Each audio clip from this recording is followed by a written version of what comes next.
Paris worships you. Pourquoi Marie-Antoinette est fascinante? Pourquoi elle fascine autant de monde et dans le monde entier? C'est parce qu'elle meurt tragiquement, d'accord, ça oui, mais il doit y avoir autre chose. Et c'est en fait en rencontrant Deborah Davis qu'on a compris qu'il fallait faire quelque chose sur Marie-Antoinette, quelque chose de très différent. I always dreamt of writing about Marie-Antoinette because for me, she was the last queen of France and has the most famous reputation. No other French queen stands out really in the way that she does. So I wanted to travel with her and find out about her and research her and dramatize her. This was the greatest privilege for me.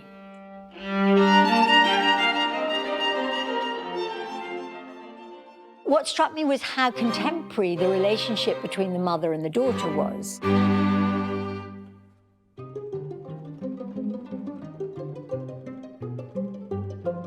The Austrians were way more modern.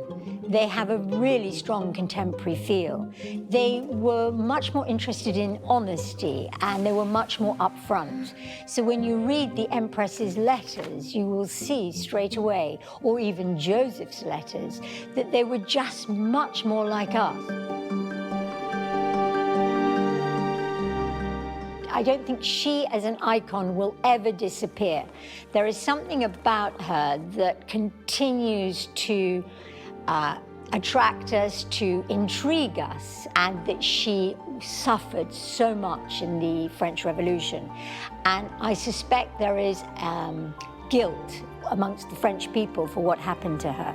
But we as non-French people are obsessed with her beauty, her style, her celebrity.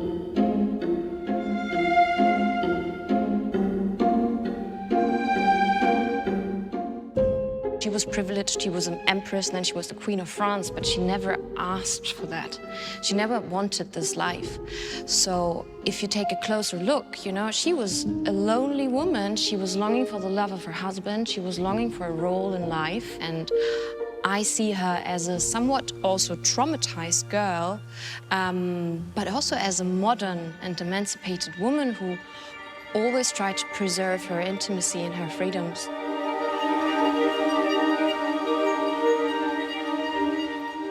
Dans la saison 1, ce qu'on va apprendre, c'est tout le poids de la rumeur et aussi l'attaque sur sa sexualité.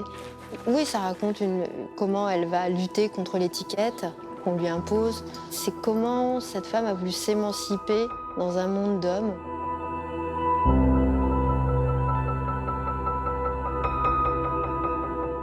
For me, it's a tragic comedy. It's a family drama, yes, but it's a tragic comedy. Tout se passe à l'intérieur de la famille, en fait.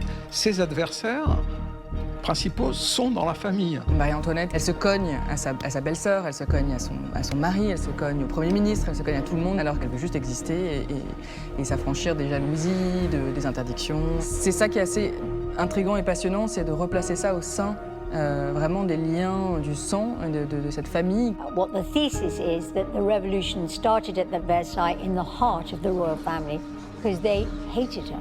We're trying to understand how Marie-Antoinette negotiated her life at Versailles and how she met the challenges.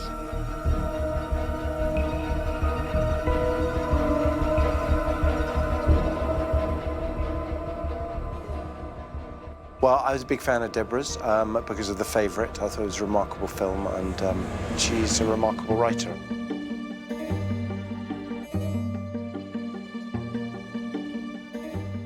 Everything is fresh and bang and in your face, and there are colloquialisms and vernacular that are used which are really going to drag the audience in.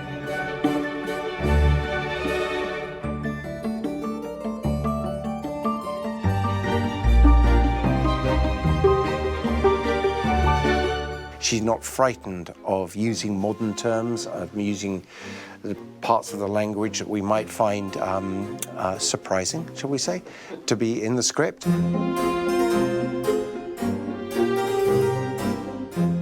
At times, I think people can find that a bit surprising, but here it really works to demonstrate that some of the issues and the difficulties that Marie-Antoinette or Louis or any of the other characters are going through, they're relatable to us today, and they're not just stuck in this time period.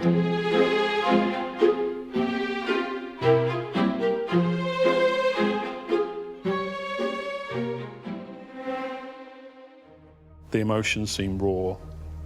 The world seems unimaginably cruel.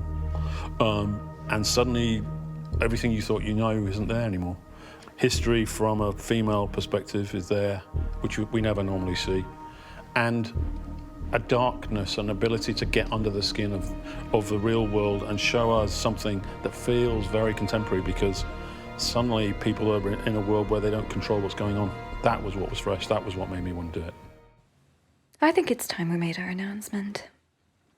Le casting était une grande entreprise, hein, parce qu'il nous fallait trouver des acteurs anglais, français, parce qu'on voulait vraiment qu'il y ait des acteurs anglais, français. L'avantage de ce casting international, c'est qu'on a accès à des jeunes et qui ne sont pas encore complètement connus, malgré tout très expérimentés. Et donc ça crée une famille nouvelle, avec des nouveaux visages.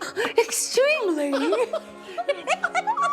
Dans le casting de Marie-Antoinette, on avait besoin d'une jeune femme juvénile, libre, évidemment très belle. Ce qui est assez étonnant, c'est que pour Louis et pour Emilia, on a eu une majorité immédiate sur cette incarnation à la fois de la royauté et en même temps de cette next-gen, hein, comme j'aime le dire. Comme Claude aime le dire.